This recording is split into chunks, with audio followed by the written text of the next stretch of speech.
Okay. Come on, everyone. We see you out there. And guess what? Let's see here. Let me pull that up. There we are. No chat today. This program was pre-recorded. So if you are in the chat, be nice. Be nice. It's just Glenn and I this morning. So we wish you the best. This is the Sunday Funnies for the 26th. It's Sunday, Glenn. It is, yeah. It's Sunday. Sunday Funnies for the 26th of March, 2023. And we're going to talk about oddball superheroes, second banana characters. The weird ones, the odd ones, the not so nice ones. Who knows? So not just the unusual ones. I meant to pull a couple of books too. I should run out and get them. Oh, there's some great stuff that we're going to cover. Some bizarro material. We hope that you're entertained and hang on for the ride. He said as he's stalling, as he looks for the proper opening. Here we go. We'll use this one. Here we are.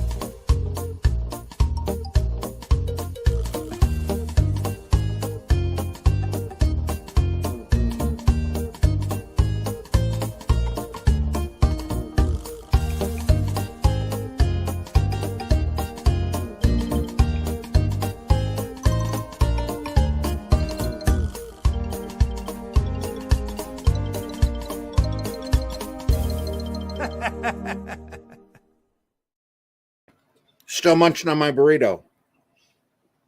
Well, it is Sunday morning. It is Sunday morning.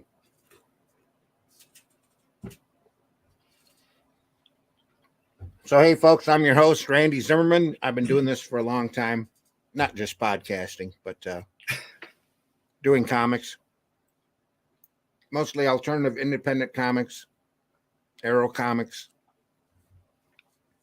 With me today is Mr. Glenn Fleming. Glenn, introduce yourself. Thanks, Randy. Hi, everybody. I'm Glenn Fleming. I'm a writer, artist, and publisher. And like Randy, I've been doing most of my work doing graphic design and stuff like that for the past 40-odd years. I also write and make films and do all sorts of things. I'm an author of this book, which is relevant to this podcast, Jack Kirby, greatest comics creator ever, in my opinion. I'm also the creator of Hatch, which is coming out with a new publisher that I'll be talking about in subsequent shows shortly. And I'm also the publisher of Comics Unlimited, which is a 100-page magazine about comics. It comes out every couple of months or so. And issue 12 is imminent. Randy's in there. I'm in there. Russ Leach is in there. Lots of great articles. And that'll be on Amazon in a couple of weeks' time, probably. Wait. Yeah, I have one more article to write for that. So, yeah, not for that issue, but that's right. Yeah, for the following issue. Yeah. Yep. Probably more as we go along. I hope so. I was hoping we'd have a few more people here because we're going to talk about the really bizarro superheroes. The not Bizarro himself, but the really oddball second banana superheroes. Here comes Mitch Rogers right now. Mitch, buddy, how you doing? Mitch, how you doing? Hello, everybody. Hi, Mitch. You okay? Thanks for joining us. Yep. Greetings from the past. The past. Happy Sunday morning. Yes. It is Sunday morning. We're glad you were able to get up this early in the morning to join us. So I was up anyway. Cool. That's of you to drop in there. Actually, I did make plans to show up today. So good.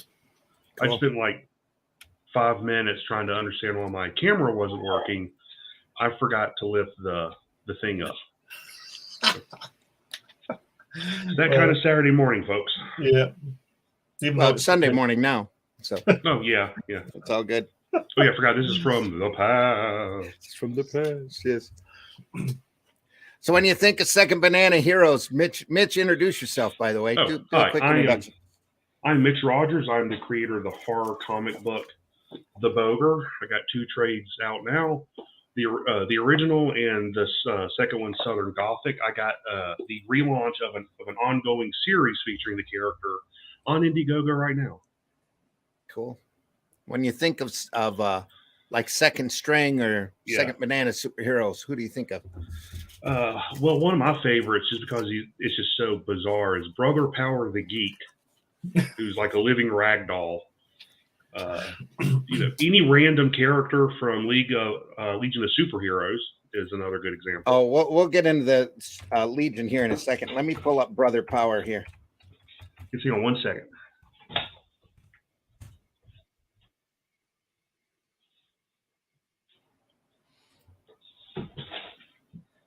Oh, that's not a good representation. Searching for it through Bing. Sorry, folks, we're not more coordinated this morning. Well, it is Sunday morning. It is Sunday morning. Yes. Let me pull that in here. Right there. And there. And let's see. View image. Nope, that's not the right one. Let me dump that and re-add it.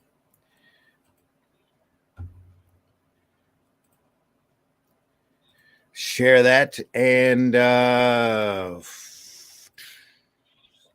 come on. There we are. There's Brother Power the Geek. Like a ragdoll character. This is a pretty round in the 60s, right? Kind of not really a big character, but a little bit more known character for anybody that was following DC back during that time. I've never seen that before. He was part of like a subgenre of like hippie superheroes because they had him, they had the Prez, who was like a hippie kid that became president for some reason. Prez was created by Joe Simon. Yeah. Looks like he's got spaghetti for hair. Yeah, he kind of does. He's got a mop head. Is that artwork from the 60s? No, that's from the Who's Who volume. Yeah, because that it come out quite, in like the 90s, I think. Yeah.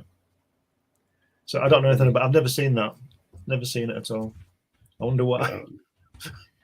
Well, he another cool one is he didn't last more than 6 issues when he was out, and he did have a couple of team ups here and there, but another interesting one is Madam Fatal.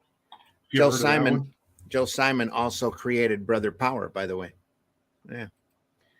Go ahead. Show her off. Madam Fatal, who's basically a guy dressed as an old woman. I think it's Fatale. Madam Fatale. Oh, Fatale. What book do you have there? You got an oddball book there? Oh, yeah. It's a book that when I used to subscribe to Loot Crate, it came one time. The League of Regrettable Superheroes. There we go. And of it's course, got Fat Man, the Flying Saucer. I see Fat Man right off the bat. Yeah. It's got both of the Flesher Hank. One of them's not on the cover. It's got both of the Flesher Hanks superheroes. What a great character, Fat Man, the Human Flying Saucer. When's that from? The 60s.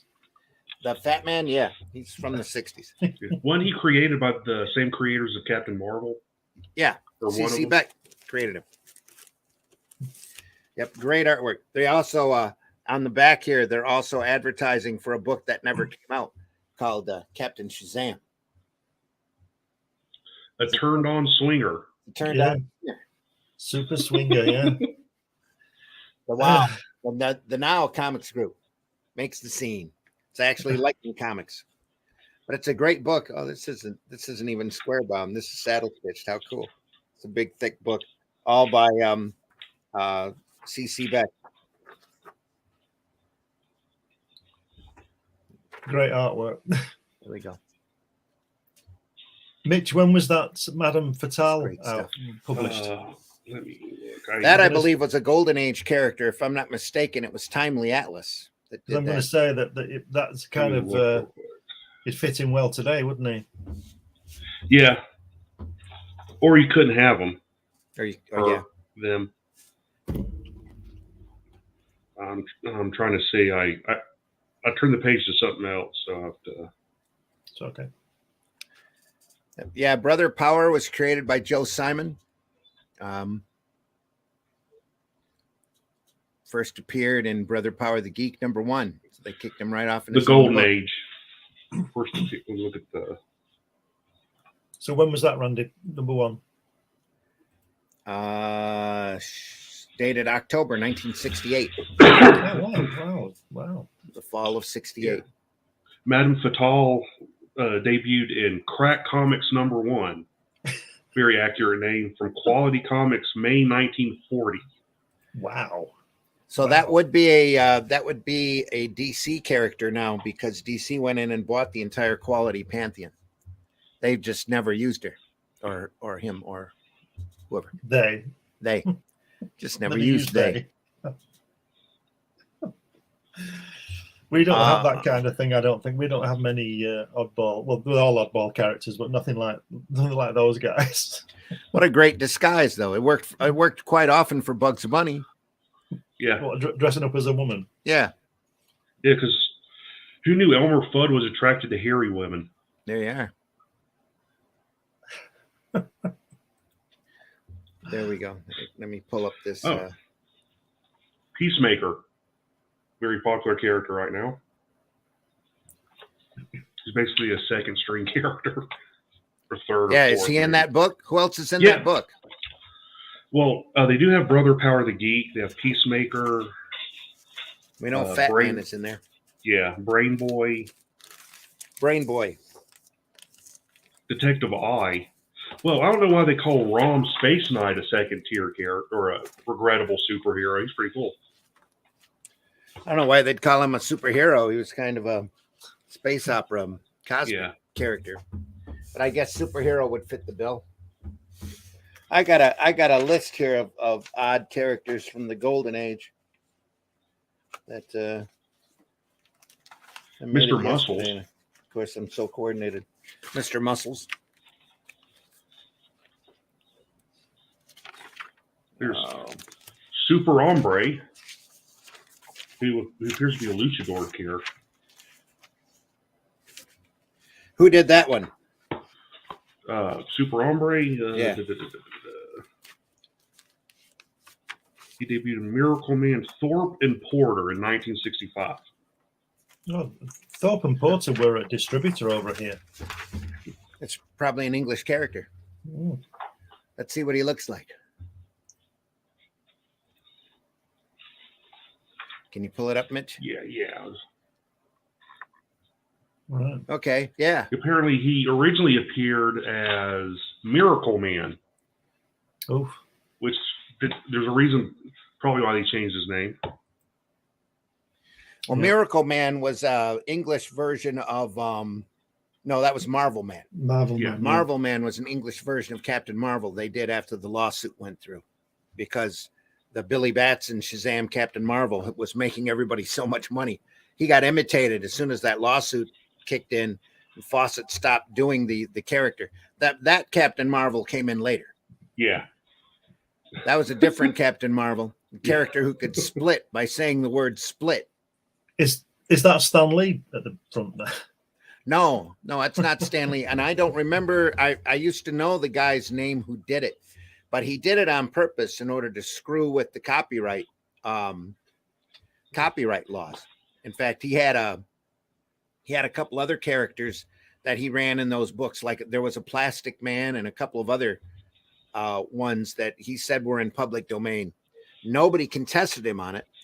But what they did is Marvel came in later, not later, but shortly after he kicked out, I think, a half a dozen Captain Marvel comics using that guy in the purple suit that would split up. Marvel came in and bought the rights from him and paid him to go away, and then did their own Captain Marvel with Rick Jones, the Marvel Captain Marvel. Wow. Rick Jones of Hulk fame. Yeah, there was a while there when, and this is how much of a tribute the old Marvel Captain Marvel was to the Fawcett Captain Marvel, because DC hadn't started printing Shazam Captain Marvel yet. They had Rick Jones and Captain Marvel trading bodies out of the negative zone. That Rick Jones had a set of bands, armbands, and he'd clasp them together and he'd switch places with Captain Marvel. Captain Marvel would go out and fight the evil, and then clasp the bands together and switch places again and Rick Jones would be back on Earth. Right. But like Firestorm later, that came much later, Rick Jones was constantly in Captain Marvel's head, telling him what to do. Captain Marvel was constantly in Rick Jones's head. making suggestions. Hit the bands. I'm going to come and whip the guy's ass. That kind of thing. Until one of them decided to stay there and not hit the bands anymore. I think they figured out how to get them back on Earth at the same time, because the negative zone is not a place you want to be, because it's really negative. Yeah, allegedly. Allegedly. Well, Annihilus is in there. That's a villain that will end up making or trying to make Disney money in like phase 7 or 8, I think it is. Right. They plan on bringing Annihilus in. He's in that Fantastic Four annual, isn't he, when the baby's born? I think so. Yeah. I think that's him. Yeah. Well, they're talking now that the bands that Ms. Marvel got in order for her to display her Green Lantern type powers instead of her stretching ability that she has in the comics, those bands are actually the Nega bands. And in the Marvels movie that they've been reshooting and pushing the date back on, I think they've had 5 release dates for that film. And they just keep pushing it back because they screen test it. And nobody likes it. Has got Ms. Marvel and Captain Marvel swapping places. That's because one of the writers apparently at the Marvels never read the comics, but really loved, what was it? The Parent Trap, I think it is. And so they have them switching bodies, thinking that it was an original idea. And everybody's like going, Marvel, Rick Jones, come on, what are you doing? Whatever. Anyway. Yeah, didn't they come out and say that they specifically hire people to make Marvel movies that have never read the books? They were boasting, a couple of months ago. Where did they get these people from? The writers that have never read any of the. Have you ever read the comic? Nope, you're hired. That's the basic rule, or was the basic rule. Things up there might actually change now that Victoria Alonso has been politely shown the door, or politely in parentheses. She was the number 2 person up there that apparently was causing a lot of these problems. So she's the one that was really pushing the fact that you can't really call them X-Men because there's a lot of girls on the team. It's not really men. So you need to come up with a different name. She wanted to call it the Mutants. So there's a number of reasons apparently why she was shown the door. It sounds like government, doesn't it? Just get somebody who's not qualified to do the most important job on the planet, She checked a lot. It's not a new problem either. No, it's not. That's the scary thing, isn't it? It's always been that way, isn't it? And unfortunately, it's really it's infected all of entertainment in general. Yeah. You're seeing that happening, and you're slowly seeing them go, hey, if we do that, we don't really make a lot of money, do we? Well, maybe we should go back to the way it was. Anyway, we'll see how that goes. Here's one of my favorites, Captain Klutz. Oh, flubbered up. By the great Don Martin. Look at that. Look at those What clouds. A great strip that was, yeah. Oh, that's wonderful, isn't it? I've never seen that. That's just brilliant. Look at those. Look at those underpants he's got. Yeah. He did an entire paperback book of that character. I thought I couldn't find my copy, but I will. I will eventually. I miss reading that. We might want to show that off sometime, just because it's all Don Martin humor. It's all superhero humor, and it's all bizarro type stuff. Another character from Archie comics that they hardly ever use anymore. Archie used to have a humor book called Archie's Madhouse that they would run humor strips in, and a character that had a regular spot in Archie Madhouse, at least when I was growing up, was Captain Sprocket. Right. He's a blonde Caucasian with a sprocket on his chest who thought he was a superhero and would always just bumble around whatever situation he was in. So that character I remember that character being a lot of fun. But it took me forever to try to find that image up on Bing. That's the best one I could find of the character. But he used to have a lot of adventures. One adventure in every issue of Archie's Madhouse for, I would say, at least a good decade or so. That was a fun character. Fat Man, again, is another fun character. Another group that we've mentioned in the past is the Legion of Superheroes. Legion of Substitute Heroes, excuse me. Who's the guy with 2 heads? That hero's name is Doubleheader. I don't know why. Is that Mr. Moulton in the center? No, that's actually Stone Boy. Stone. Who's the little guy at the front in purple? with the eyes? I don't remember who the little guy in purple is, but Stone Boy had the capabilities of turning himself into stone, and he'd become a statue until he figured out it was time to change back. And what did he do? What did that achieve? Well, if he was up on, the fourth or fifth story of a building, he could just drop. Oh, Then shatter. He wouldn't shatter. He just dropped. Dear. The girl over on the far left is Infectious Lass. And she's the I one think I dated her. that would give people any type of sickness. The guy in the gray with the cap on, that's Polar Boy. He could shoot cold. It was the guy on the far right. He could be around today. The guy on the far right could change colors. Right. One Color man. Yeah, people from one color to the next. And hang on. Oh no, that would work today. Oh my goodness. Yeah. Let me pull him up. The members of the Legion was Antenna Lad, Chlorophyll Kid, who's the big guy in green, Color Kid, that's his name. Doubleheader.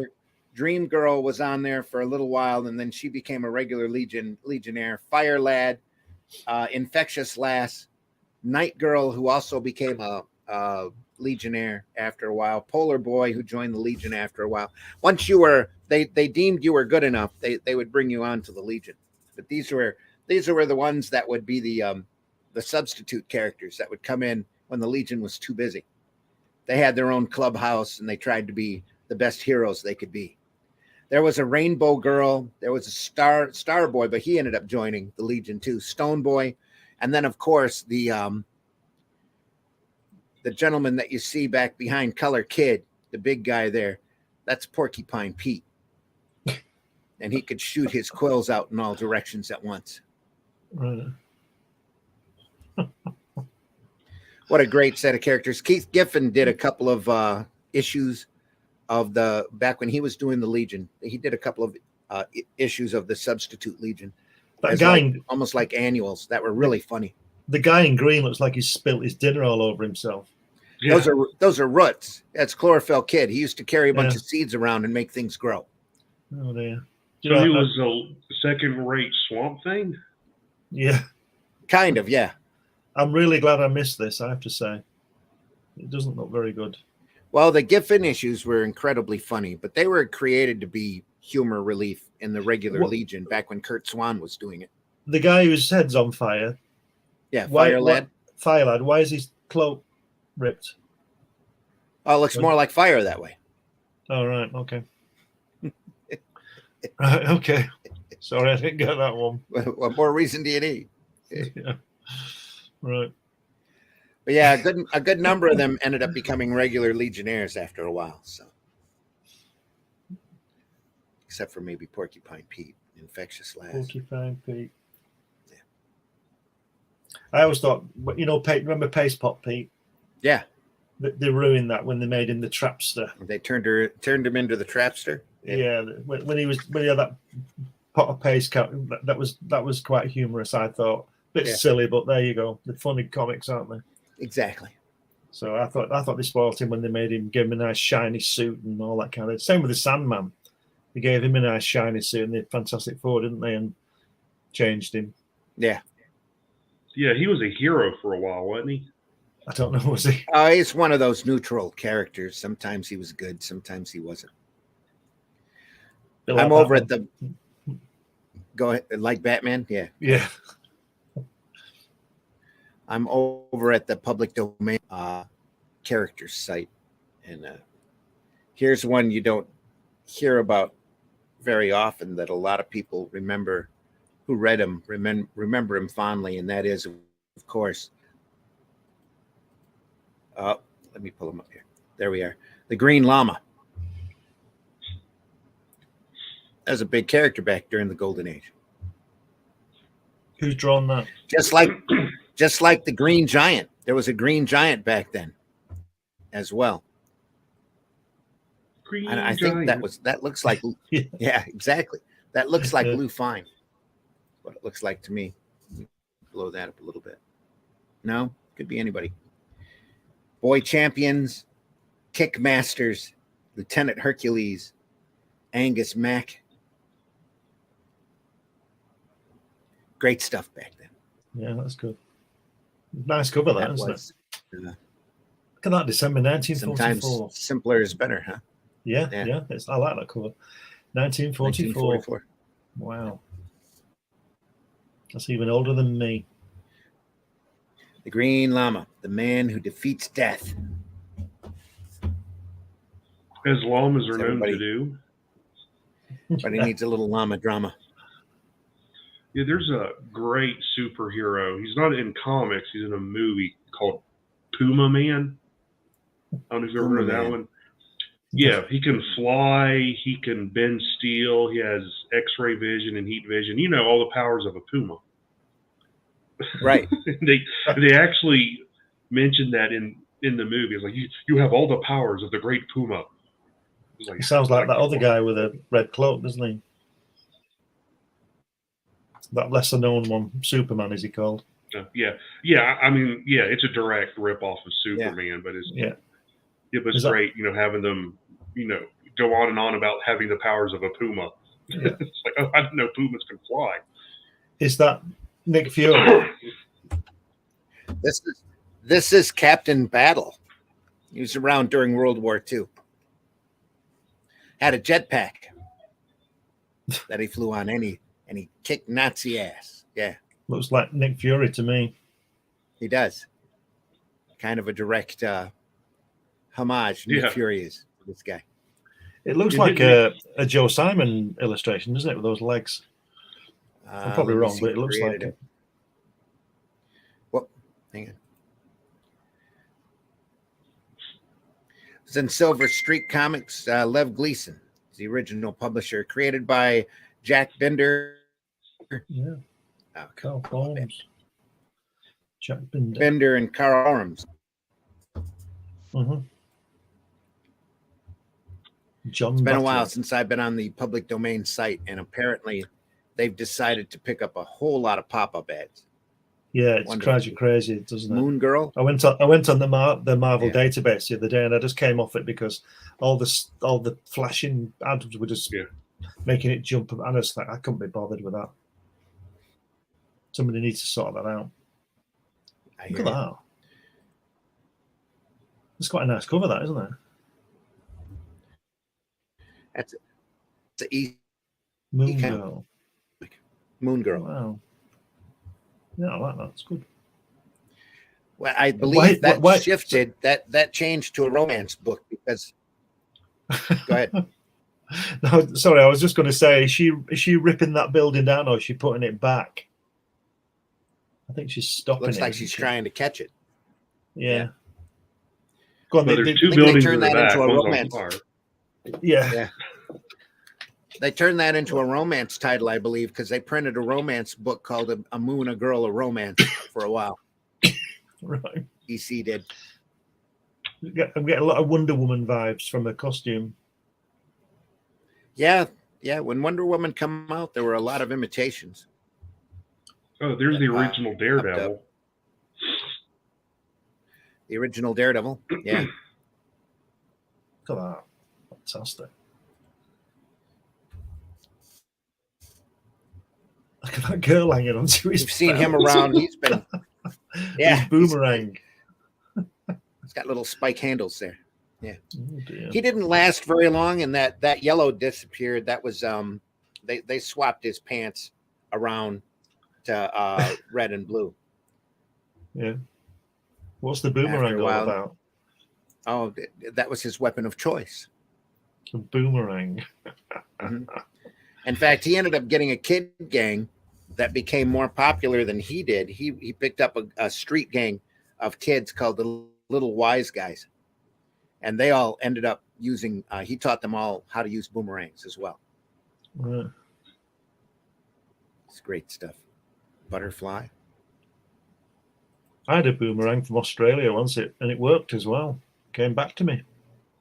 Real nice piece of stuff. Let's not get this very far here. I like her Used to be a costume. lot more amicable. Yeah. It's a more recent character, it looks like. 1971. Yeah. August. Skywald. Let's hope this goes through. Wow. Nope. Not very well. They don't do themselves any favors, these websites, with all these ads flashing up, do they? Because, like I said, when I went on the Marvel database the other day, I was on it for about a minute because I've got a low tolerance. I just can't be bothered with all this flashing up. I just want to find something out, but they want to tell me about something else, and I'm not interested. It's a shame because there's a lot of good stuff on it. Look at that. That's great. Yeah. I like that. Here's Blue Bolt, the Lightning Man. This is a Simon Kirby, mostly Simon creation. Yeah. He'll have done the lettering as well. Simon and Kirby were just, pardon? He'll have done the lettering as well, Joe Simon. Jack Kirby told me that, in his opinion, Joe Simon was the best comics letterer he'd ever seen. And he went into advertising later, didn't he, in the 50s, Joe, doing lettering and stuff like that. Yeah. Yep. This artwork's getting better that he's showing now.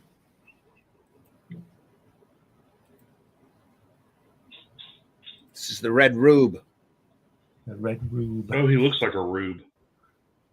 It's like Jimmy Olsen. Look at that guy there. He's going to kill that girl. Wow. The girl's mighty small, too. Wow.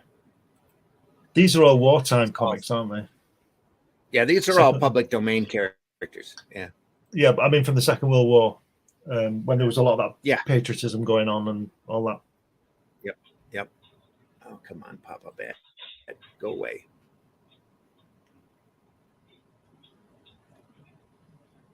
Oh, come on. They used to have a listing of them by characters. Let's go see if we can find it here.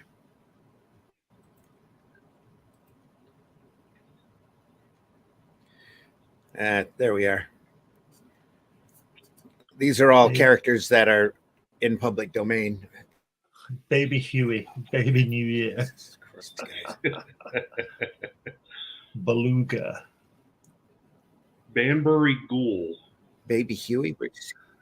These are like those memes you see about, the color of your underpants and what you had for your breakfast names, aren't they? Have you seen those? I didn't think Baby Huey was in public domain, but he might be now. Who knows? That's a large duck. They did cartoons on him and everything. Yeah, Baby New Year. Bagheera.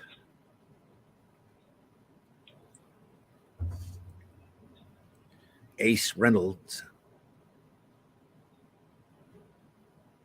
Let's have a look at Air Maidens.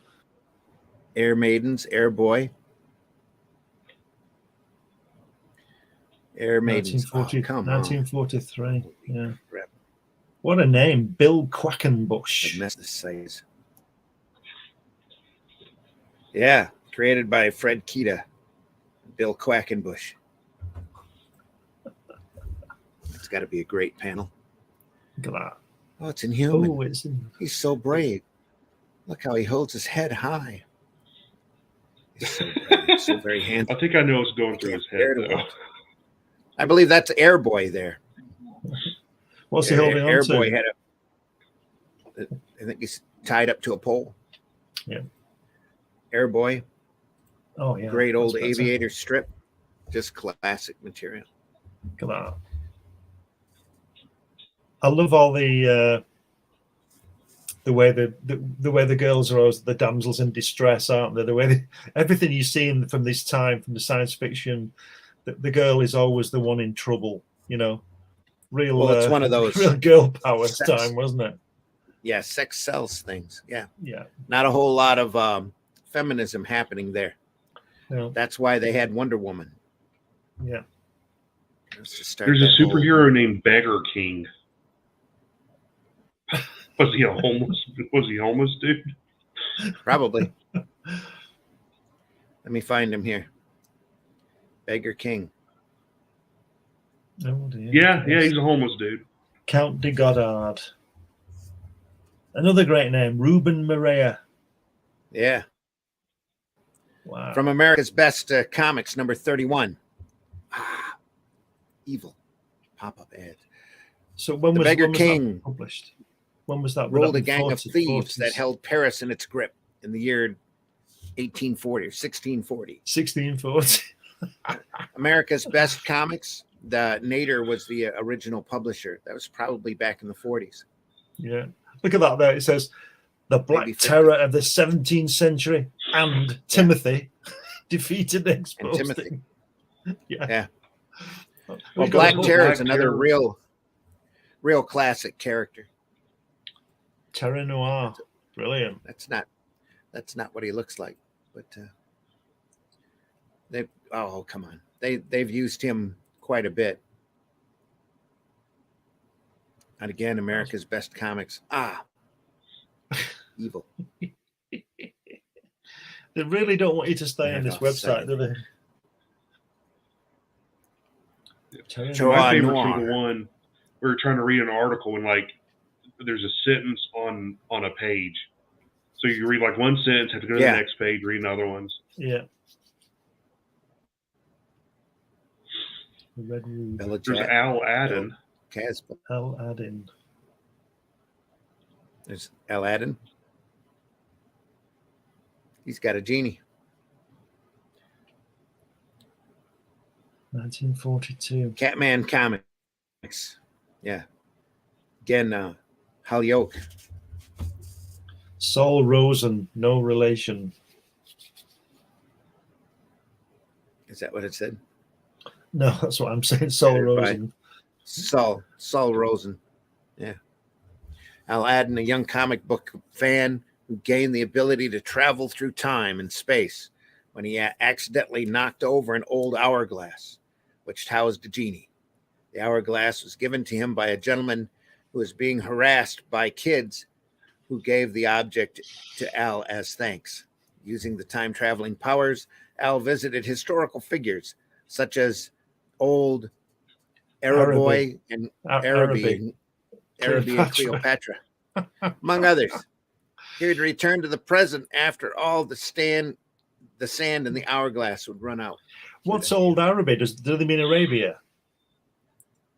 Old What's Araby, old- probably. Yeah. No, That he looks reminds me great. of Kid Eternity. DC has a character called Kid Eternity that could call up people that had died and get advice from them. Hmm. What's So Alan the kid Moore? was learning. He had a little ghost mentor character that traveled with him. And ABBA. Alan Moore. Yeah, Yeah. Alan Moore's further down. Oh, there you go. There you go. That's not our Alan Moore, is it? Weird It's Tales of the Future. 1952. That's different that's Alan when he was Moore. born. Yeah, landing on the moon, as you do.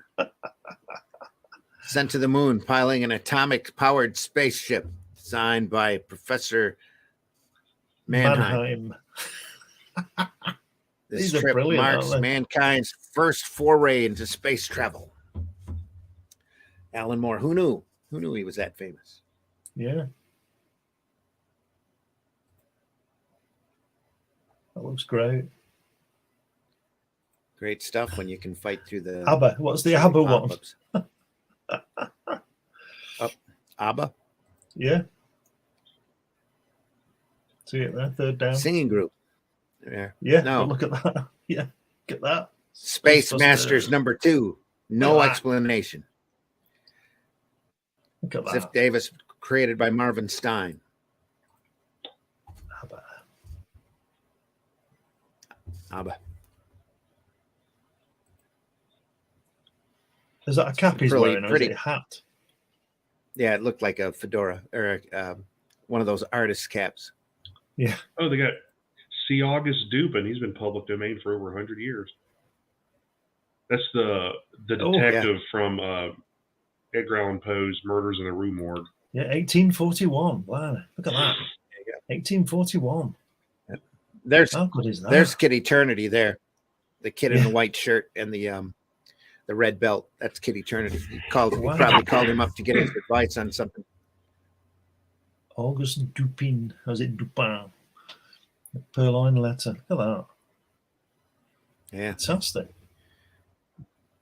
And you say these are all public domain? Yeah. Cairo Jones.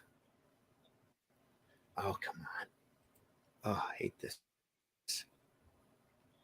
Bob Ostner. We ever heard that name? Bob Ostner. Oxner, yeah. Oxner, yeah. Miss Cairo Jones, #1. Had her own book. 1945. I love the way World War II. At age 19, Cairo Jones left her home in St. Louis, Missouri, to travel to Europe. Yeah. Europe with the intention of writing a novel there. And fell in love with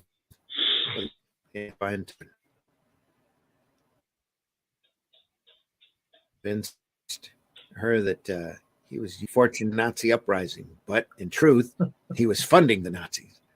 After the war, her husband was hunted as a Nazi war criminal, and he disappeared. Cairo attempted to track him down with the help of rugged investigative newspaper reporter Steve Racy.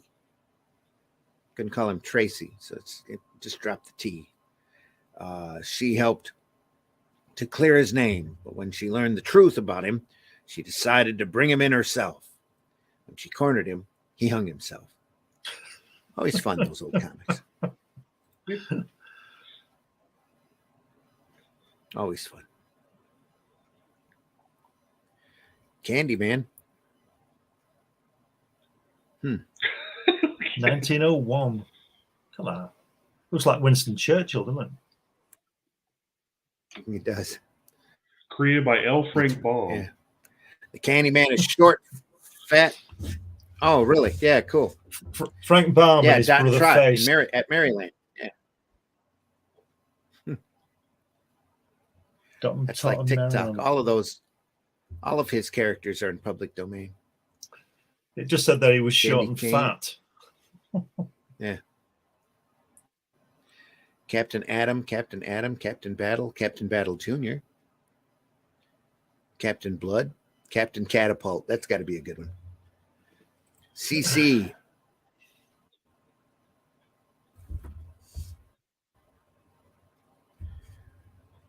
Golly, we're going faster than a streak of thunder and lightning. Yeah, I betcha. It's Captain Catapult. The next panel, he throws the kid as far as he can go. Goes flying. His superpower was to throw things. What's he nearly got on? Yeah, he needs pants. Needs pants.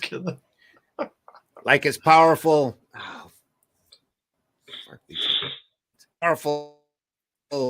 stone-throwing weapon namesake Captain Catapult used his magic cape to hurl himself through the air with ease, striking terror into the hearts of evildoers everywhere. Holy shit, what's that coming at us? Oh my God, it's Captain Catapult. Get out of the way. Run away. His secret identity as Corporal John Manley was discovered by Comics McCormick, whose sister Connie was his romantic interest. Captain Catapult decided to let Comics help him clean up a gang of racketeers who were running rampant. Of course, they always run rampant in the city, and run by Big Butch Brawler.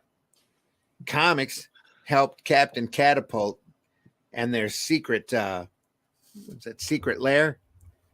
And after beating up the racketeers, the duo left them at the police station for Officer Kelly. Of course. Why do police officers always have Irish names? Well, that's a New York thing. Yeah. A lot of the Irish were, or a lot of the police were Irish in the old days in New York. McCormick said that Connie invited Corporal Manley to stay and eat, but he had important matters to attend to. Comics agrees with that in his comment. Gets a surprised look from Connie. Yeah. Did all these fold after the first couple of issues? Because I'm sure they did. No one knew what I was there. Well, you got to remember that comics were really just a huge art form when they exploded onto the newsstand. Here's Captain Cookie. Must be the little kid He's there. tougher than a cage full of roaring tigers. He chews Roaring cobblestones tigers. and spits cement. He can lick his weight in wild wombats. Yeah. That Captain Cookie is so tough. He chews cobblestones and spits cement. Besides that, he's smarter than Edison and Burbank rolled into one. Believe it? Sure he is, when he's asleep. Look at him spinning that bull around on its tail. Yeah. That's fantastic. Oh my God. That reminds me of another great character we need to pull up here. And I'm sure he's in public domain. Where else would he be?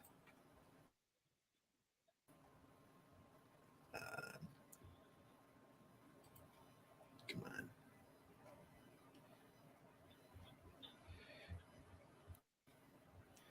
Give me just a second here to fight this.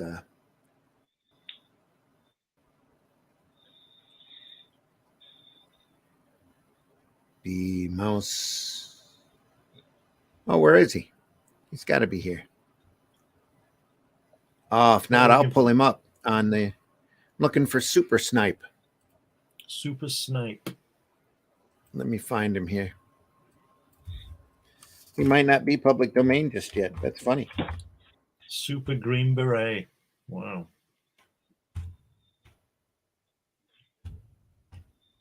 Superboy with a hyphen.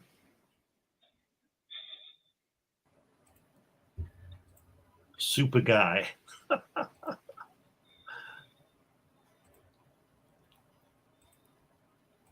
me pull that up here. There we are. Oh, no, that's not him. Hang on. That's not what I wanted to pull up.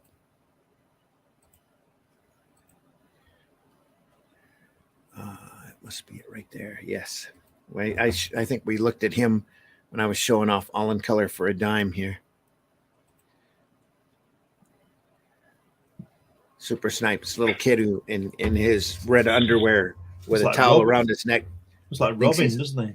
Thinks he's a superhero. Yeah. What's he gonna do with that sword? What do you think? It's actually he's got a needle in his hand. He's playing voodoo doll with Hitler's butt. I know, but that's a bit dodgy, isn't it? Yeah. Well, not for the time. Wow. He intends to do him harm. Oh dear. It's the boy with the most comic books in America, Super Snipe. Yeah, back then I'm sure every kid thought they had the most comic books in America. Yeah. Yeah.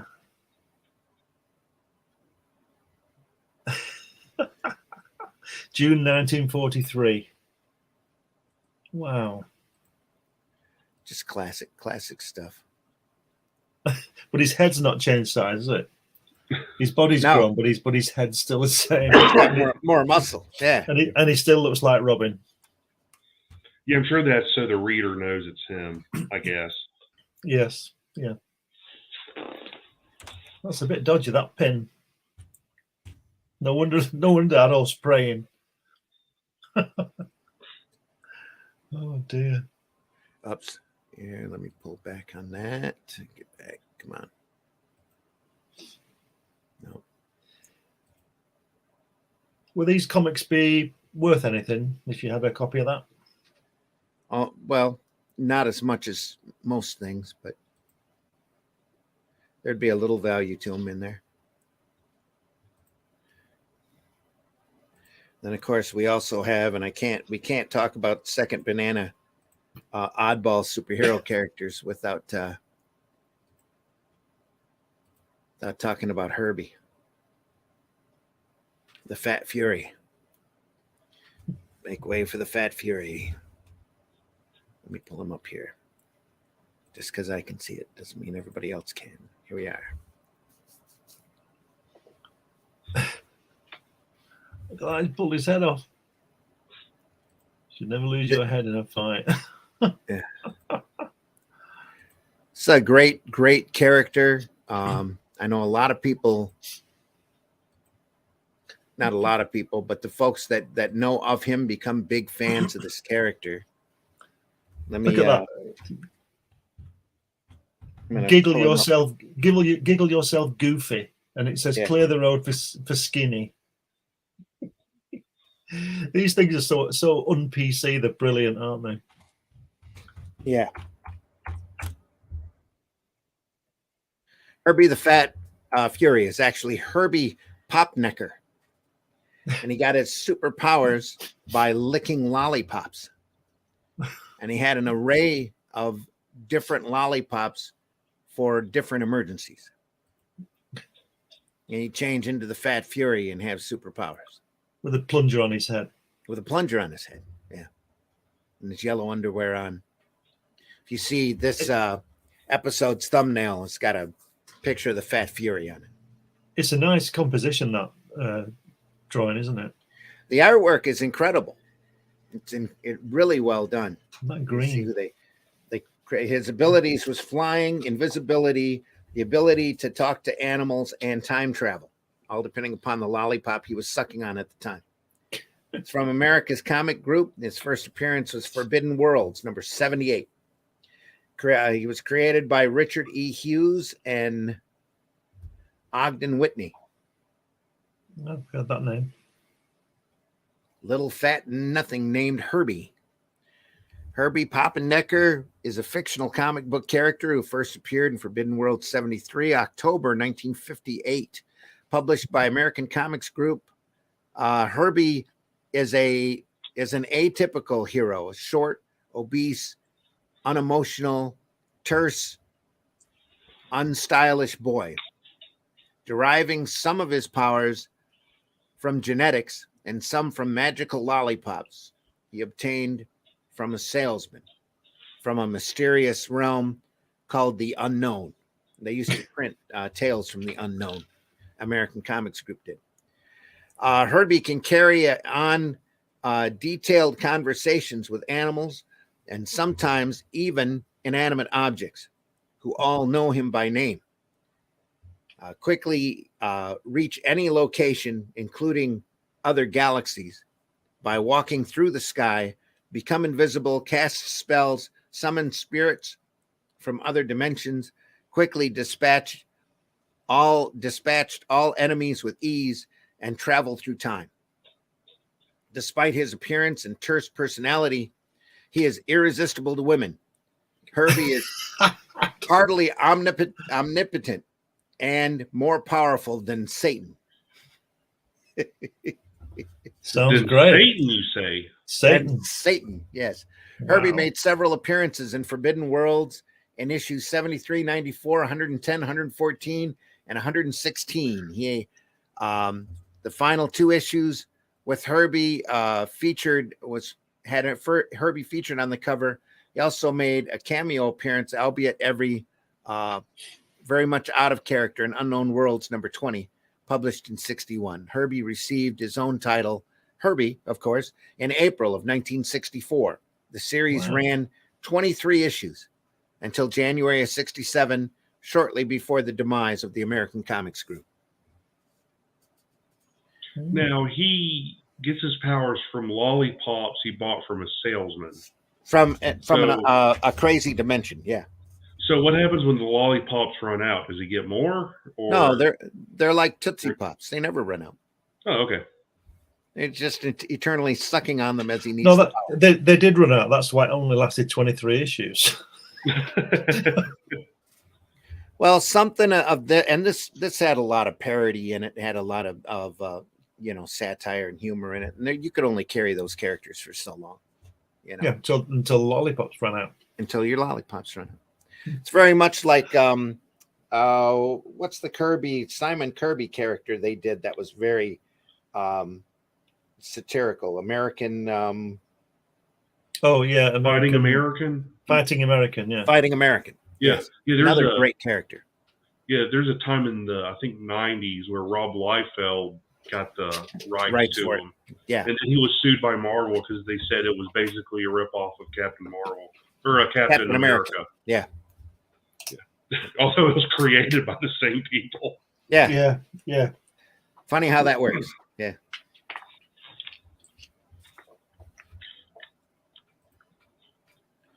Fighting American came out in 1954, There we are. and they had an annual in October '66. That was just inside the Comic Code Authority, so they were writing that satire and parody with the Code Authority sticker. Fighting American number 1 was April ¡54, and number 7, the last one, was April '55. Okay. And then Harvey Publications put an annual out in '66. So I guess that would be reprints, wouldn't it? Probably, more than likely, unless they had stuff on file that they needed to clean out. Yeah, but it wouldn't be new stuff, is what I meant. Yeah. Yep, great stuff. Some great artwork on those covers. Really good. Oh, Herbie is like I said, Herbie's amazing. Dark Horse kicked out a couple of archives of Herbie, and I ended up running across one at a book warehouse. And Herbie, this is pretty wild. But we have a local retailer here in Flint who's had a shop for probably 45, 50 years now. Herbie is the character for him. That's it. Right. He is the biggest. I won't say he's the biggest Herbie fan, because I imagine there are bigger fans out there, but he was a tremendous fan of Herbie. Wow. So then I was like, yeah, Herbie. And then you sit down and you read them, and they're pretty funny stuff. Yeah, well, it was good. There's speaking of one of your favorite movies. Let me pull this up here. Obviously a little inspired.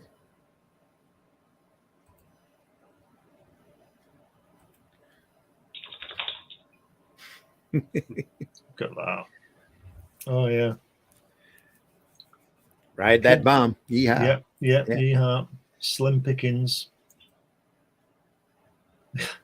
Plump Lump versus Black Whack. Tickle Puss rides again. Tickle Puss. I've got to find some of these. I think it's brilliant. Yeah, it's the Fat Fury. Yeah. It's great artwork, though, by Ogden Whitney, isn't it? It's really good. Very nice, yeah. Just awesome. Here's another cover. It's different when they draw cartoon birds. They're always losing a feather, aren't they? Yeah. Look at that. It's like whenever superheroes punch someone, tooth's always flying out. Yeah, that's right. Well, now it is, yeah. All the blood coming out. There's another cover. Oh, that's great. He's wasted on this. He should have been drawing Spider-Man. See if I can blow that up some. Yeah. Whoops, missed again. Make way for the Fat Fury and pass a piece of pizza, please. Please, yeah, pass a piece of pizza, please. Extra laugh bonus. Herbie, an adventure at the center of the earth. Whoosh. Great whoosh there. And he's got his lollipop in his mouth. Look. Yep. He's flying. It's great artwork, isn't it? Oops, missed again. It's really nice. Yeah. So you guys won't know this. You won't know this guy called Ray Reardon. He plays snooker. And that bad guy looks just like him. Let me pull up another one here. Oops, missed again. I like the wall. There's just the wall there with a door on it. Let's find another great cover.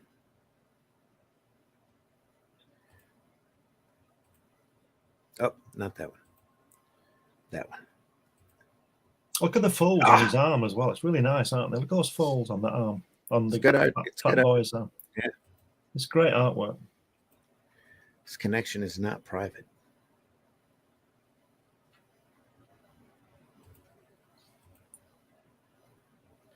Wow, I wonder why they threw a some sort of warning up on me here. Well, let's try it again. Nope. Weird. All right, we'll find another one.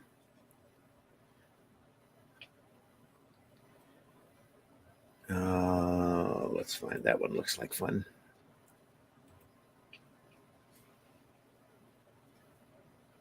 And again, wow, why did they suddenly they're throwing up these when I go to view the image. Let me see if I can just blow it up here. Nope, can't grab it. Now Chrome is throwing me for loops here. Attackers may try to steal your info. Well, they can steal whatever they need.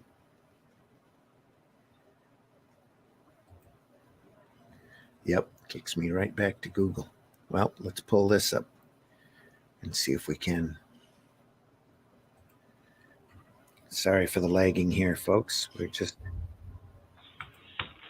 winging it today.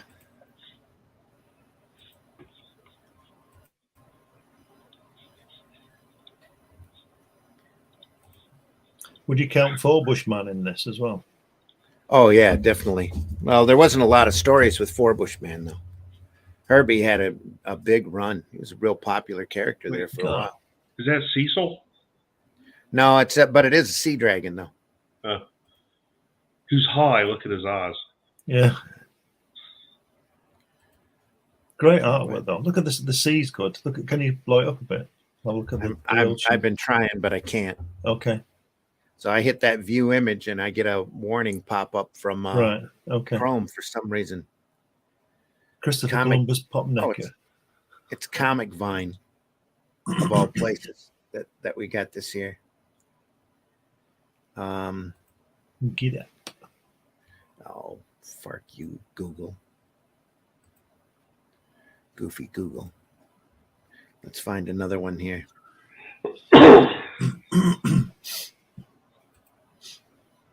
That's Herbie 1, I believe. Oh, screw you, Google. Let's try that one. That one looks interesting. There we go. That looks like a 2000 AD cover, doesn't it? It does. The artwork on it's very similar. I mean, the art style on it. Yeah. Here it is. Here it is closer.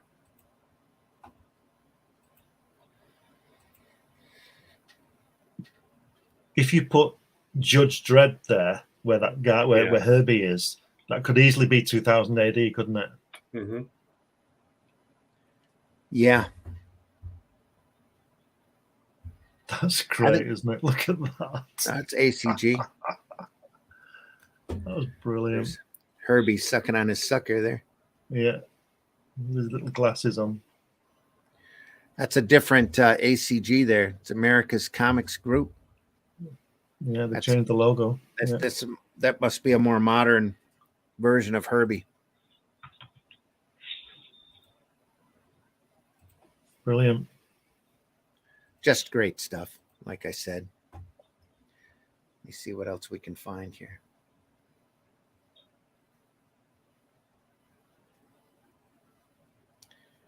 Blue Beetle.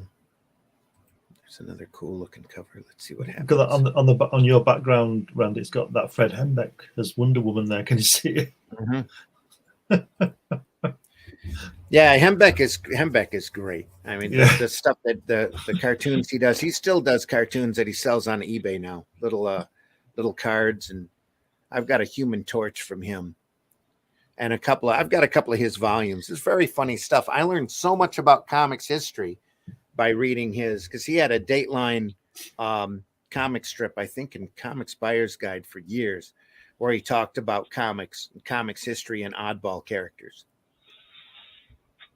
It's just it was a great strip, and they collected them there for a while.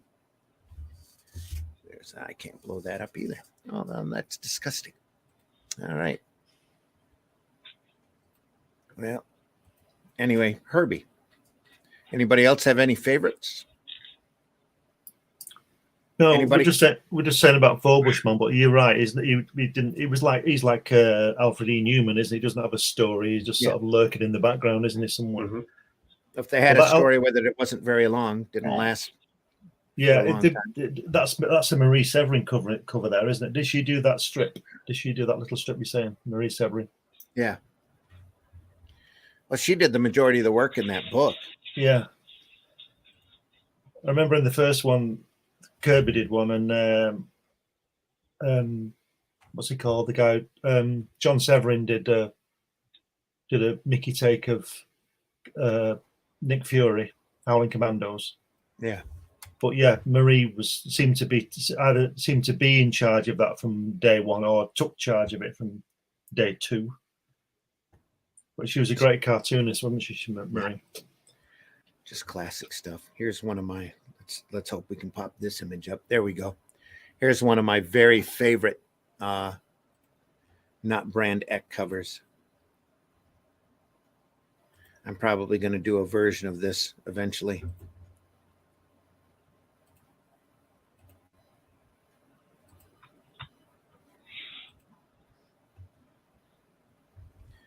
It's just great fun. Look at that. Again, that's Marie Severin at her high point. She was great, wasn't she?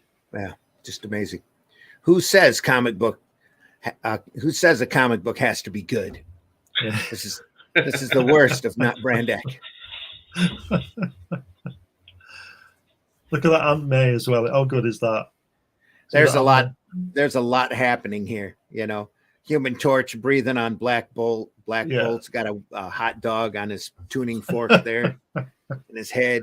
So the Thing is crushing Iron Man's head. Oh, there we go. Can you see that? Yeah. And that I blew that up. What's he called? That can't remember what he's called. That the guy on the far right with no tooth, missing a tooth. Hawkeye.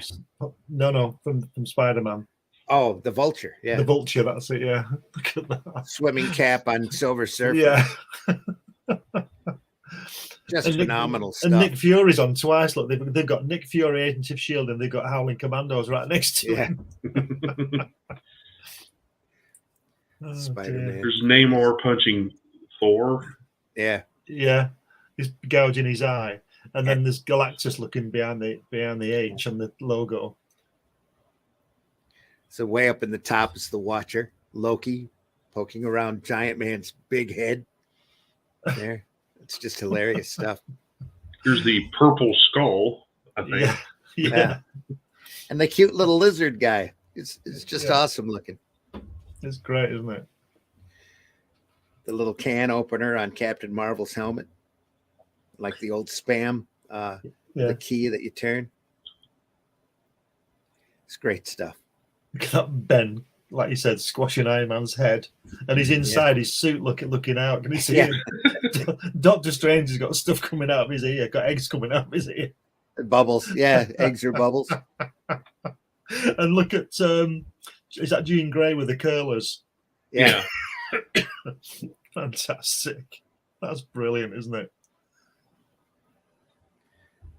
Great touches there. That's great, isn't it? Look at that. Look at the Green Goblin there as well, pulling back Doctor Doom. That's fantastic. Oh, no, it's not Thor poking Namor in the eye. It's Daredevil, isn't it? Yeah, Daredevil's got him. Just saw the hand and he's chinning Thor. And his helmet's got... It'll be so funny if they had sunglasses on him. Yeah. That's really good. A great smile on Daredevil, too. Yeah. All those, the big buttons, the wood buttons on Nick Fury over on the far right. Yeah. Just hilarious. Doesn't get better than that. Look at the logo block on the side with all the hats hung up in the little box on the where it says Marvel Comics. Oh yeah. Look at that. Look at that. There's Red Tornado. That's Forbush Man. He had a pot on his head with a couple of holes cut out of it. And I thought that was Ma Hinkle. No.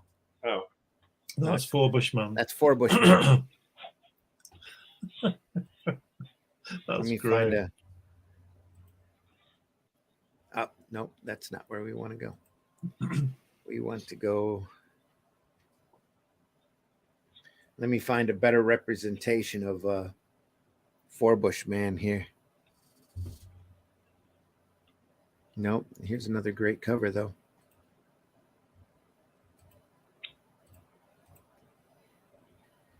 How can you go wrong with that?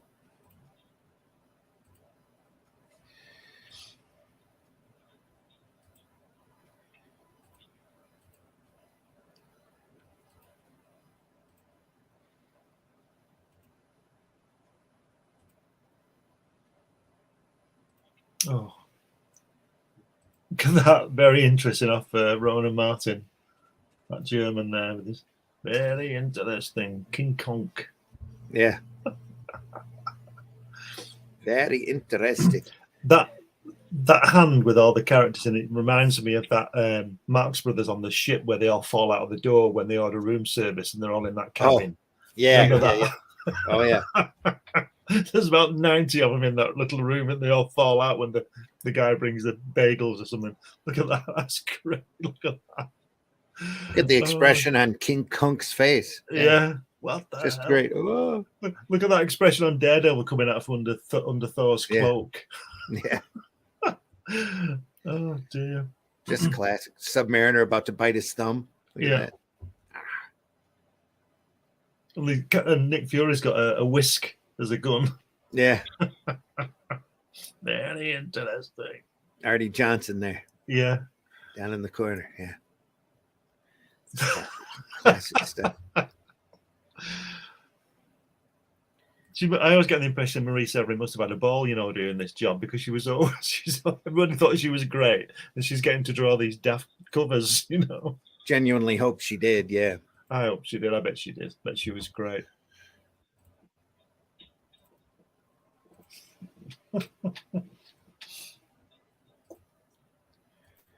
Here's a better representation of Forbush Man.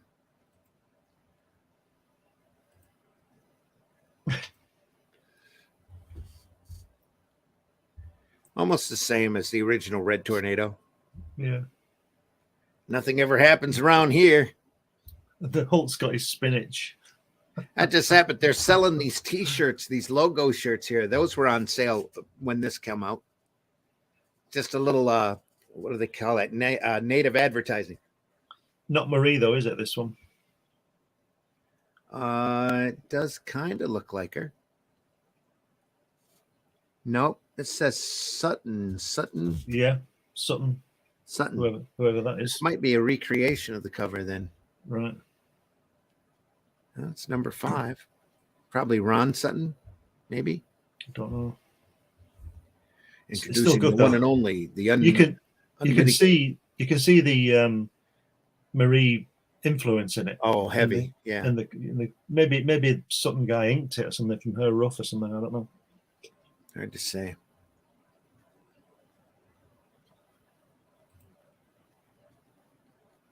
Oh, same thing. Yeah. Whoever it was, they told him to draw like her. That's for sure.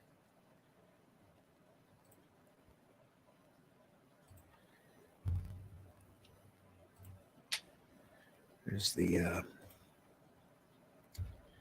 wrong button. Come on.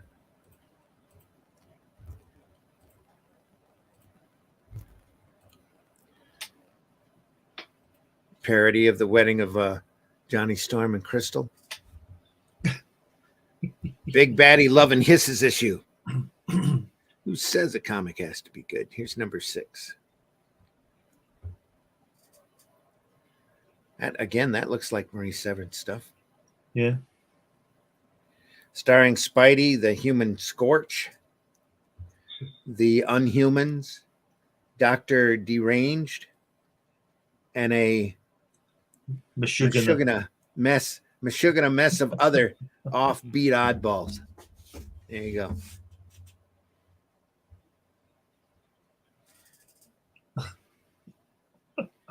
What good times. Those are good books. Yeah. There is a collection of that for sale over on Amazon too. They have Really? a bound volume of them. Yeah, of the entire run of Not Brand X. So. Not a reprint, just a bound. Is it It's an omnibus. Yeah, right, it's a reprint. Right. Yeah. But if we're just looking at that Sutton cover there. It's there, isn't it, on the back on your background? Yeah, it is. But that's different, isn't it? That looks like Marie. I think you were right in saying it's a redraw of reproduction. Yeah. Yeah. Could have been. Let me see if I can find that here in my pictures. Unless his name is in there again.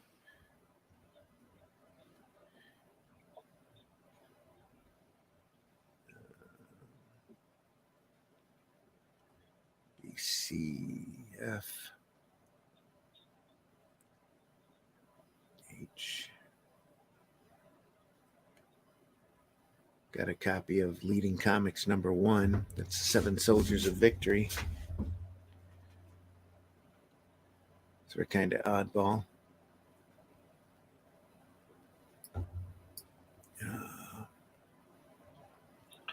What time do you say we're finishing? Because you have to do under 2. It's one. Been on for an hour and 20 now. Yeah, we're still good. We're still Okay. more than good. Yeah. Okay. Yep. I don't see it here handy. Anyway, I thought I had a better copy of it handy. I'll check it out later. Apparently not Brand information. X, folks. It's one of many parody comics that were out back when everybody had a sense of humor. It's fun stuff. Looking Did DC never do anything similar to that? DC did Plop Plop. back in the 90s. Yeah, I can show you an example of that. That usually had a Basil Wolverton cover on it. I've got the entire run of those. I just bought it somebody had it all together in one lump. Picked up a whole collection of it. Sergio Aragonis was very much on in that book, doing little shorts and 2 or 3 pagers. Images. That didn't have a regular character in it though, but it did have some very unforgettable covers. Wally Wood, Basil Wolverton did a few. Basil did most of them.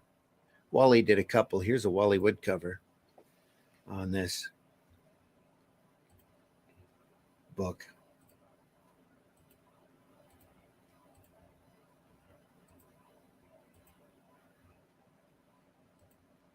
You muted, Mitch. There we go. Yeah, DC also got the rights to Mad after a while. Oh, right. Oh, they bought Mad. Yeah, they bought Mad from Gaines. There's a Wally Wood Plop cover, number 13. But it had those kind of covers on it. Majority of them were Basil Wolverton. They're really crazy. It was a big humor magazine for a comic for quite a while.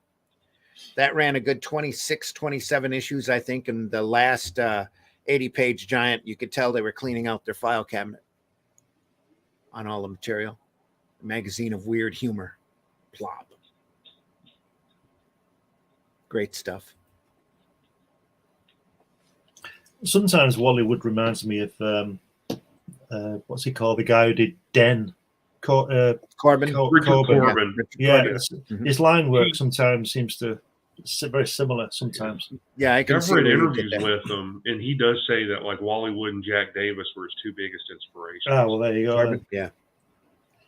So it's Corbin looking like Wood rather than Wood looking like Corbin. Then. Oh yeah, Corbin came after Wood. Right. Yeah, he was in the 60s. Yeah. I remember buying that Den mag. That is it. It's called Elsewhere or something, or Out There. Neverwhere. Yeah, I bought that one as in Canada, and I couldn't believe what was in it. It's quite explicit, isn't it? It's really, really, really great book. The great artwork. Wayne's flopping everywhere. That's right. Yeah. Well, that was coming off of the underground, not just the underground movement, but also the European metal hurling attitude. When heavy metal started up, they were tapping a lot of those European artists, and they started hitting the bigger American artists with the same type of material. Yeah. So you got, I think Corbin was in the first couple of issues right off the bat, and so was Vaughn Baudet. Vaughn Baudet come in, I think with the first issue. He was doing a science fiction strip called Sunspot. Yeah. Baudet's work's amazing. We'll have to go over that at on a comics by night. Comics by night. Yeah, but it will probably, we'd have to be careful because Baudet used to love drawing breasts and incredibly well-rounded women. So that and lizards, lots of lizards. Yeah. Corbin did before he turned Den or Neverwhere into a comic book, he made a 30-minute animated like fully animated feature by himself that you can find on Right. YouTube. That's pretty good. Right, I'll look for that. Yeah. Sweet. And folks, we'd ask your opinion right in the chat who your favorite oddball superhero is. We can't read it today because it's a pre-recorded program, but we do appreciate you listening. We do appreciate your input. So as always, we're about at the hour and 20 mark. So we were looking at oddball heroes. I've got lists. I've got lists of crazy ones here. Vapo Man, Hydro Man. Of course, the Wizard, who was a Marvel timely Atlas character who could run fast after getting a blood transfusion of mongoose blood. Makes sense. Yeah. We had a character in the Beano called Billy Whiz. He was a kid who could run fast, and he used to steal people's lollipops and stuff. You know, it was really Funny. Yeah. really funny. It wasn't funny even when I was 8. You know. There's A-Man, Captain Fearless, Miss Victory. I should do an entire episode on just captains. Yeah. There's so many great, amazing, and pull up all the different, Captain. Find my Captain Klutz thing, Captain Sprocket, Captain Marvel, Captain Battle, Captain Fearless. There's a Blazing Skull, which is an early timely Atlas character who had a blazing skull. That was his superpower. Super Slave. They had out for a little bit back in the 40s. Randy, you're kind of sounding robotic. I'm sounding fine on my end. Well, now you are, but a Okay. second ago you sounded kind of robotic. The StreamYard's been goofy for forever, really. I thought I'd let you know. Phantasmo. Yep. We mentioned during our that didn't play well episode that we had that cover of Wonder Woman, where she had that gigantic red torpedo coming at her. There You is sound an like actual. a Dalek. You sound like a Dalek, Randy. Do I? Yeah. Well, it's nothing on my end I can do to fix it. Right. So That's okay now. That's okay now. All right. Well, there is a red torpedo character. Yeah. Have you got that cover? I can find it. Give me just a second. Has there ever been a Boomerang Man?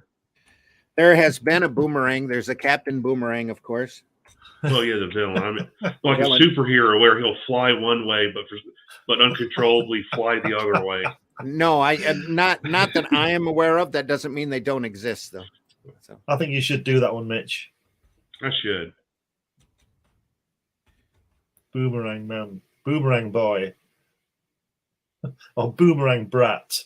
call her Boomer. Yeah. Boomerang Boga. Yeah. All right. Let's pull this up.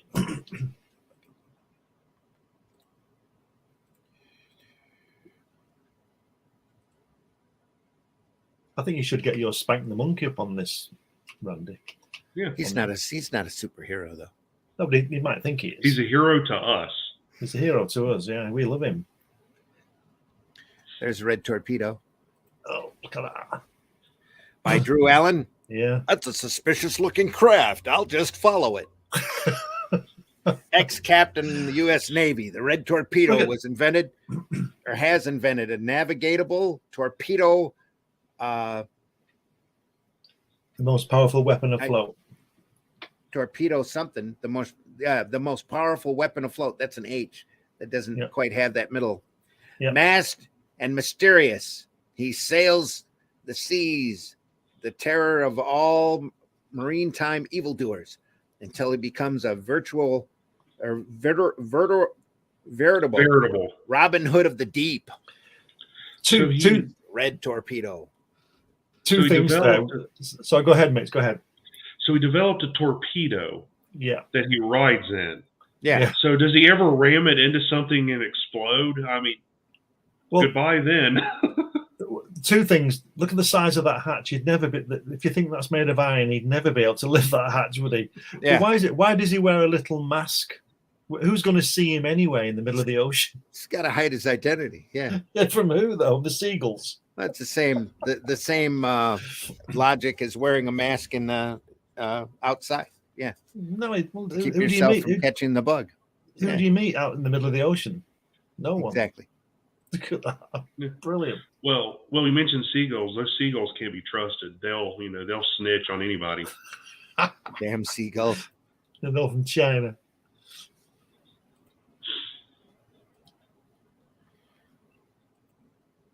Here's a page from Red Torpedo. Oh, look at that. Roy Larkin. Why does Red Torpedo look depressed in that top panel? He does. Hard to say. Say, that looks like my old enemy, the black shark. What is he up to now? I'll have a look into this. Into my submarine you go. I'll sell you to the king of the caverns. So he's not really a superhero. He's just a nosy son of a bitch. Yeah. And he drives a I'll follow torpedo that with ship. he drives a torpedo with a point on the end of it. Look at that. Should be the red dart. Yeah. He fell for my scheme. He's following me like a dog. There we are. Classic. And of course, the damsel in distress again, as we mentioned before. Yeah. It's a running theme back in. He's descending farther into the sea than I've ever gone. This should be interesting. The shark disappears into a cave. I don't know what I'm in for, but here goes. Incandescent fish light light the long winding tunnel. Suddenly, my ship is stalled. I'll have to see what's wrong. I'll just walk out and let the depths crush me. I'll put this glass vase on my head. Yeah. And I'll be okay. I'll be safe in this glass bubble. What great artwork, though. Look at that. Yeah, look at that. It's very Buck Rogers, isn't it? Like with Ming there and all that kind. And then very Flash Gordon, yeah, with the little tender inking and stuff. Yeah. Yeah. What's that guy called? What did we mentioned it the other day on the time machine? He looks like one of those guys. Morlock. A Morlock, yeah. Oh, there's whole stories up here with this character. That's brilliant. Avenging crime and punishing the guilty. That's great, isn't it? Even he's a captain. Look, he's an ex-captain in the Navy from the U.S. Navy. Yeah. Why is he an ex-captain? Did he retire or was he got discharge? He got court-martialed. Yeah, it must have been. It's another character. This one from DC. Metamorpho. This is Metamorpho. Yeah, I remember them. You've got those lines on the shoulders there. Look at that. Ramona Fradon Wow. did a lot of this work. Looks like muscle fiber. Yeah. Yeah.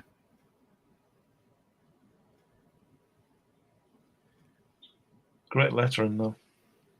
His first appearance was in The Brave and the Bold. I'm not too crazy about some of the balloon work there. It's just a little too loopy. But nice lettering, yeah. Come on. He could turn himself into any element. He was one of the early Silver Age characters. No. Julie Schwartz actually hated him. Absolutely hated him. Who's drawn this, Randy? I think this is Ramona Fradon. Right. I'm pretty sure. I'm having the jumping heebies. That's not me. It can't be. Oh, damn. But the mirror, which once reflected a long dead pharaoh, now hurls back the image of a newborn being. Great blazes, it's true. I'm no longer Rex Mason. I'm something else. Got to get out of here. Maybe it'll wear off in the open air. They're great, aren't they? Desperately, the transformed human races for the exit, where Java, he replaced the stone. I'm trapped in here, trapped in this awful state, but instinctively a strange thought occurs. In his confused brain, and all at once, I'm changing into a gaseous form. If only we could all do that. And again, Heeding the instinct he barely comprehends, I'm escaping between the stones as a jet of gas. No wonder he didn't like it. So he can change himself into a fart. It's amazing. Metamorpho. Yeah, they were talking about putting him in the Justice League, and Julie wouldn't have anything to do with it. Absolutely refused it. Good. Because he was too ugly. Yeah. So it's the just as good looking league. Exactly. Yep. That's what it was. I'm scanning through the set of old pages here, looking for stuff.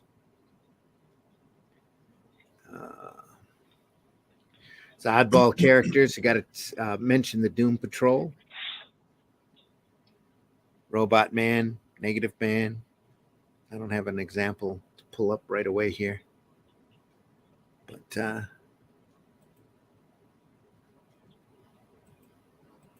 it's a lot of great old Masters of the Universe there. Jungle Jim, not the playground equipment, but the African Explorer. Yeah, great stuff. They do a lot of that, a lot of that African angle, don't they? Well, Africa was the land of mystery back during the relatively 20s through the 40s. Yeah, yeah. That was the big unexplored territory. Forget the Amazon. Just go to Africa. Amazon, I think, was where Bomba was bouncing around in. Bomba the Jungle Boy. We had a you wouldn't get away with it now. He's called Sparky, the character called Sparky. He had his own comic, and he was drawn like that. Remember that one we showed the other day, with the black guy with the, Steamboat. Yeah. He was drawn like that. He certainly wouldn't get away with it. He had a bone through his nose and all that sort of stuff. All of that stuff is really, really bad. Even when I was a kid, I knew that wasn't right. And when I was 11, I thought, no, that's not good. It doesn't represent anything I know about a black person. It's terrible. I don't know how they got away with it. Exactly. I don't think they get away with it now. No, not at all. And again, folks, if you have an idea for an oddball character, then drop it in the chat. Let us know who's your favorite. If we haven't mentioned them yet, there's a lot of really great, silly superheroes out there. And super villains. And villains, yeah. Paste Pot Pete, Polka Dot Man. Yeah. Phenomenal stuff. There was a lot of that kind of, I suppose it's literally slapstick comedy in the early Marvels, wasn't there, that they were doing with Paste Pot Pete and stuff like that. That they used to have those little funny moments in, didn't they? I think it's Defenders 21. It's a Bill Mantlo fill-in story. One of my favorite villains, Tommy Tap Tap. Right. That's the name of the character. Tommy Was Tap a stage magician. He tried to trap people on stage. Fought the Defenders, of all people. So yeah. Right. Then there's, the whole out of whack sensibility of Howard the Duck. Was it the bong? I don't know. I always ask you this, Randy. Is Mantlo the guy who got hit by the car or something? Yeah. Right. I think there's a Dr. Bong, wasn't there? In Howard the Duck. It's a guy who had a big bell head and he had a round, I don't know, kind of a ringer for a hand. It's strange stuff. I've not read too much Howard the Duck. The main Howard the Duck thing I remember is the Destroyer Duck that Kirby did. Yeah. The lawsuit thing. Those great Alfredo Alcala inks on it. That's the only thing I've seen of that. I didn't see the movie. It got panned, didn't it, the movie? Yeah. It almost ruined George Lucas's career. Right. Did he? Yeah, well, I guess he produced it then, didn't he? I think he directed it too, didn't he? Was it? Yes, Was it animation or was it one of those? No, they had a guy in a suit. Oh my god! Yeah. Yeah, there's a sex scene with him and Leah Thompson. Oh. Yeah, I'm not joking, folks. Oh dear! All right, okay. I remember on the third Star Wars film with them little furry guys in those Ewok guys. That was terrible. Them. What was it called? Return of the Jedi. Here's the cover of Howard the Duck #2, where he fights the giant space turnip. Frank Brunner. Nothing can save you now, Duck. You're at the mercy of the deadly space turnip. Yep, Frank Brunner. And of course, issue 3 was Master of Quack Fu. Lots of Kirby angles on there, isn't there? On the buildings and things. Yep. Let me find it here. Is Frank Brunner still around? Yes, he is. He's still on Facebook. All right. It's another great Gene Colan cover here for Howard.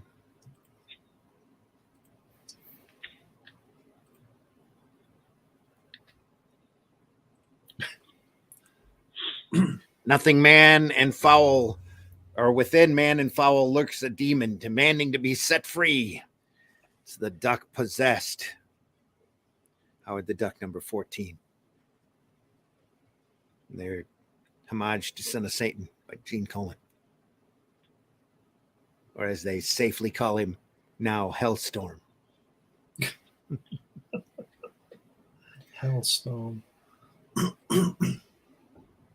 There's a great Jay Lee book in the 90s called Hellstorm. Yeah, that's probably the same character. Damien, No, he Hell- created it. He created it. Yeah. Okay.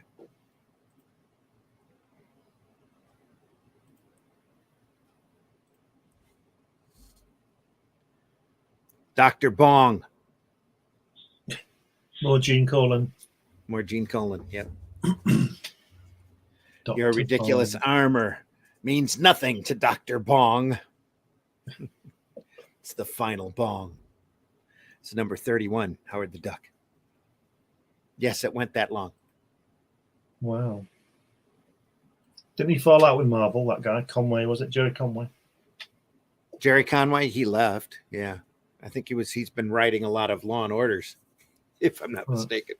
If it's the same Jerry Conway, I'm pretty Not sure. Jerry. No, it's not Jerry Conway. It's what's he called? Who created Howard the Duck? Steve Gerber. Yeah, he did have That's a major falling out with. That's with the Marvel. one. Yeah, Steve Gerber. Yeah. Had a phenomenal run on Defenders. Just great classic run. Did a lot of great crossovers with Serpent Squad and Guardians, the old Guardians of the Galaxy, with Starhawk and Charlie 27 and Major Vance, that great stuff.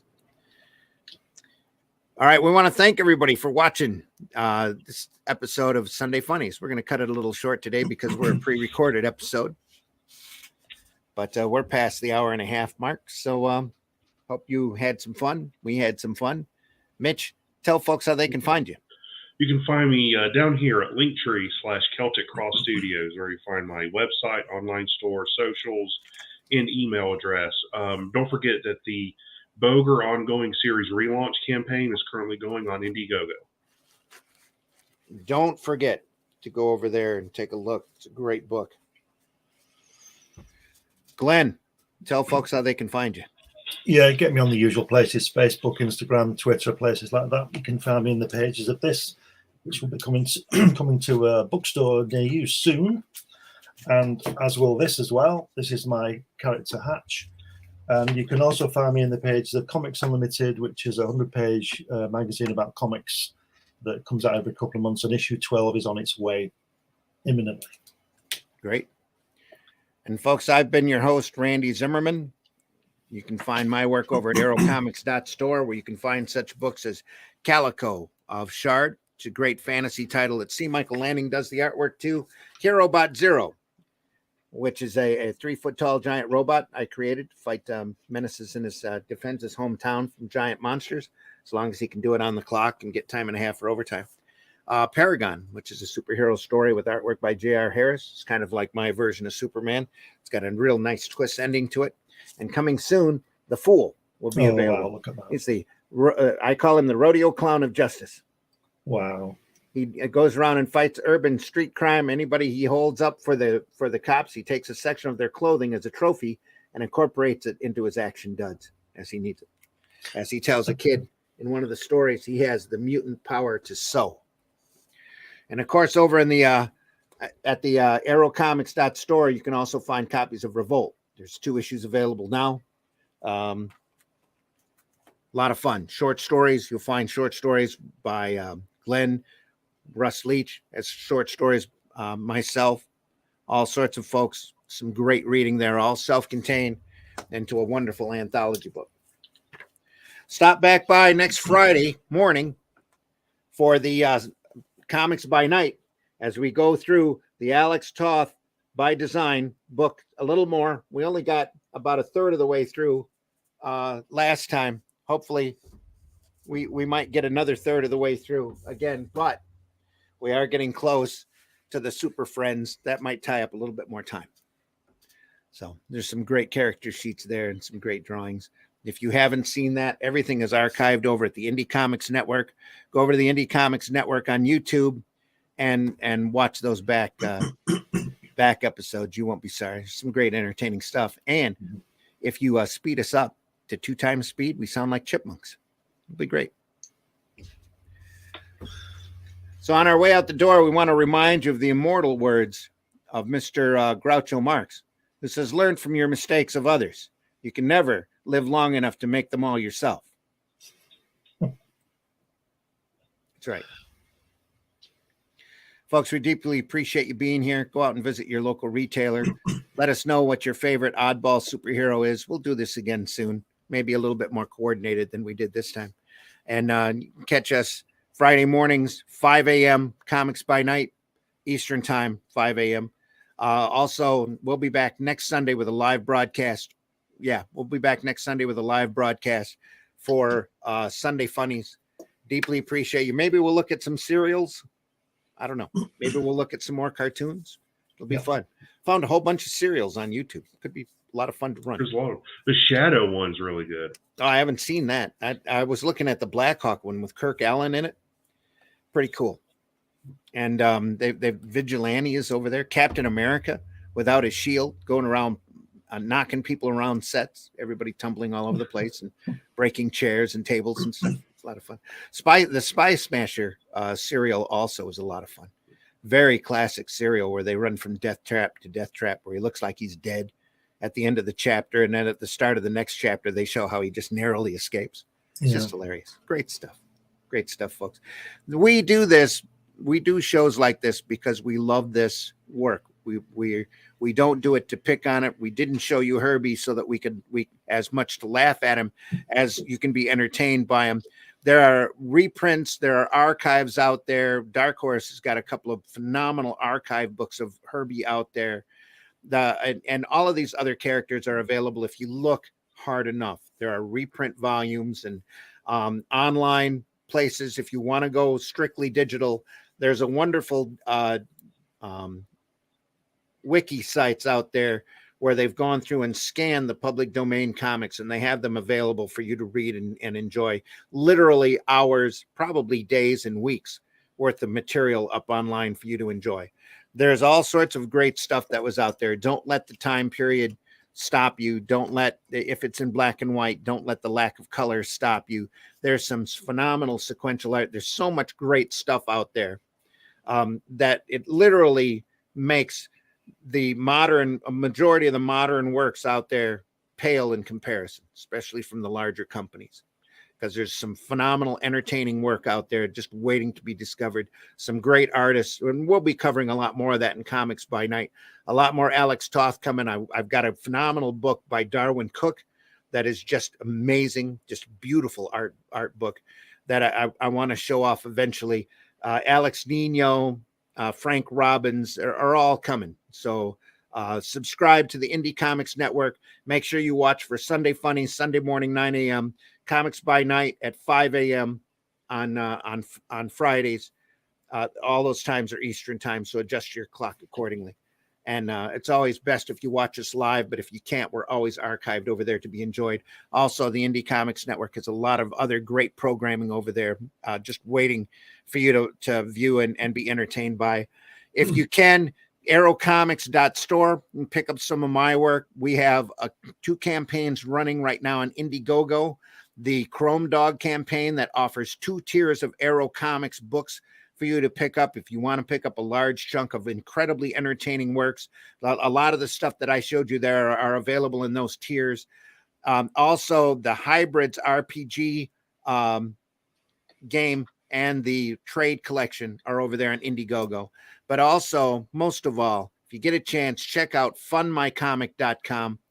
Over there, there's a lot of great campaigns that have started up, all waiting for you to buy in, all great comics. Just some phenomenal stuff over there. If you want to stop by and see me in person, my next appearance is going to be at the Grand Rapids Comic Con Spring Fling Road Trip. So Grand Rapids Comic Con will be in Kalamazoo on, April 14th through the 15th, I believe. And I'll be there. Jason Moore will be there. Scott Rosema says he'll be there. He should be there. He always says he's going to be somewhere. He always shows up for the shows, and he has some great prints for you to buy, as well as his book, Errantry, that'll be available over there as well. All right, folks, thank you so much. We're going to go out the way we came in. We deeply appreciate you being here, and thanks a lot. We'll see you next Sunday on the Sunday Funnies. See you later. Take care, everybody. Have a nice weekend. He said, scrolling down. Here we are. Take care, everyone.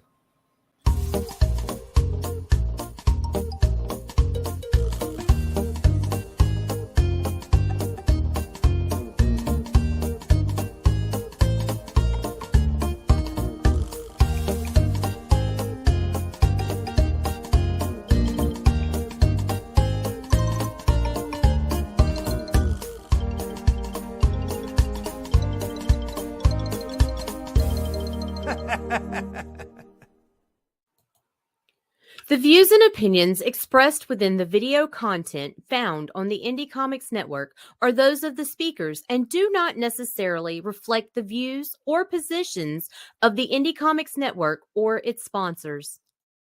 They'll have our favorite positions. Have a question or comment for us to address on the show? Have a topic you want us to talk about? Email us at indiecomicsnetwork@gmail.com.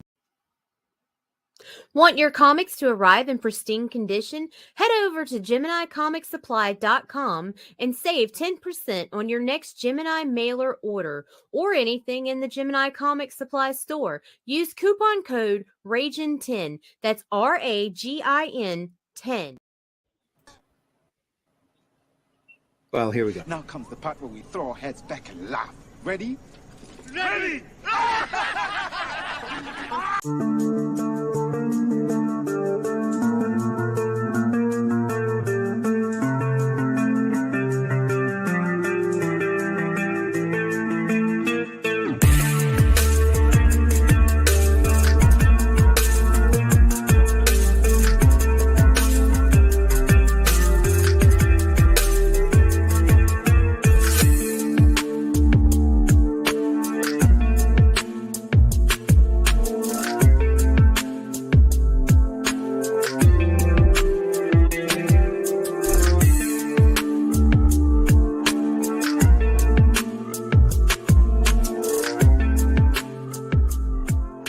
Can't nobody tell me nothing.